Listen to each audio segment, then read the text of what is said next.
What is the word behind the scenes about can we move forward, get Basel III reforms through, and stop the intense discussion about breaking up universal banks? I think everybody's very focused on the need to get the global economy moving forward again. Particularly in the United States, we're very focused on jobs. It's critical for the country to increase employment and get the private sector hiring again, and the banks need to play their role to do that. Part of getting the banks in the position to help the economy to grow and to allow jobs to be created is to give a little bit of stability in terms of the rules of the road.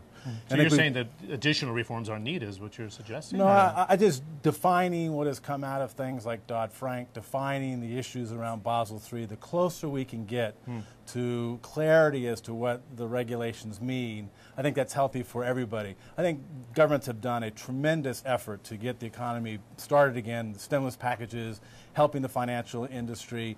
I think we're in the last innings, and hopefully we're going to see pretty robust economic growth by the end of this year. Can I put you on the spot a little bit here then? The universal bank, as you know, JP Morgan Chase, is going to stay the same? You're not going to have to hive off different divisions or sell off different divisions at the end of the day? I think one of the critical decisions made by regulators and legislators was they want the large banks like JP Morgan Chase to be able to do tomorrow for our clients what we were doing for our clients in the past. And that's an important lesson I think the banks should digest as well as the markets. We will have to change certain things that we do, and many of them I think in a positive way, but by and large what we do for our clients tomorrow will be very similar to I think the healthy things we were doing for our clients in the past. I want to talk to you about the introduction of securitization to the market and the link to a black swan. I mean, one of the problems that we had this severe financial crisis, we didn't spot the severity or the exposure to what was being traded around the world, $60 trillion of assets. What's going to be different then in 6-7 years when we go through an experience like that? Or have we really learned something?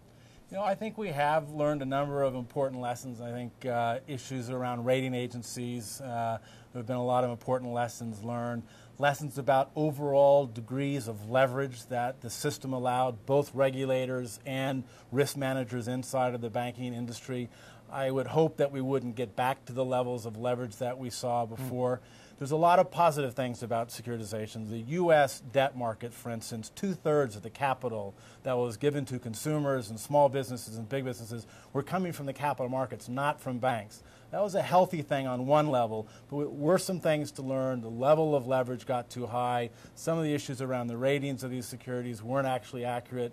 Both regulators and bankers need to learn from the mistakes that we fell into in this last decade. It's fair to say, Jes, this is a euphoric Davos in the linkage to the emerging markets, what's coming from China, India, Southeast Asia, Latin America.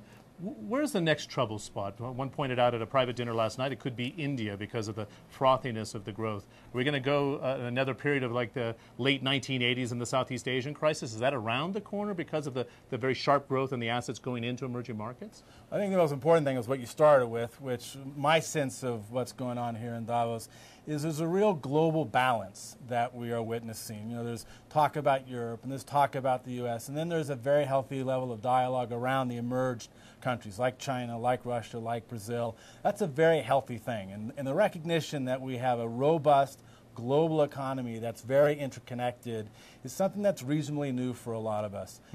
I do think that one of the subplots may be concerns about inflation as we go through this year, concerns about where some asset valuations are going.